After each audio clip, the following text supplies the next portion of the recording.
লেখা কবিতা মাকাল। গৌরবর্ণ নধর দেহ, নাম শ্রীযুক্ত রাখাল। জন্ম তাহার হয়েছিল সেই যে বছর আকাল। গুরুমশাই বলেন তারে, বুদ্ধি যে নেই একেবারে, দ্বিতীয় ভাগ করতে সরা 6 মাস ধরে নাকাল।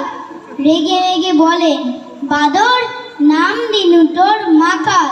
নামটা শুনে ভাবলে প্রথম বাকিয়ে যুগল ভুরু, তারপর সে বাড়ি এসে নৃত্য বললে শুরু। হঠাৎ ছেলের মাতম দেখি সবাই তাকে শুধায়, এ কি? সকলকে সে জানিয়ে দিল, নাম দিয়েছেন গুরু। নতুন নামের উৎসাহে তার বক্ষ দুরু দুরু। কোলের পরে বসিয়ে দাদা বললে কানে কানে, গুরুমশাই গাল দিয়েছেন, বুঝিস নে তার মানে। রাখাল বলে, কখনো না। মাঝে আমায় বলেন শোনা, সেটা তো গাল নয়, সে কথা পাড়ার সবাই জানে। আচ্ছা তোমায় দেখিয়ে দেব, চলো তো ওইখানে।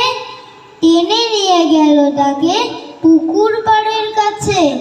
বেড়ার পরে লতায় যেটা মাকাল ফলে আছে। দাদা সত্যি বলো, শোনার চেয়ে মন্দ হলো? তুমি শেষে বলতে কি চাও, গাল ফলেছে গাছে? মাকাল আমি বলে রাখাল দুহাত তুলে নাচে। দোয়াত কলম নিয়ে ছোটে, খেলতে নাহি যায়।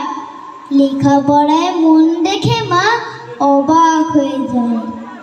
খাবার বেলায় অবশেষে দেখে ছেলের কাণ্ড এসে। মেঝের পরে ঝুঁকে পড়ে খাতার পাতাটায় লাইন টেনে লিখছে শুধু মাকাল চন্দ্র রায়। নমস্কার।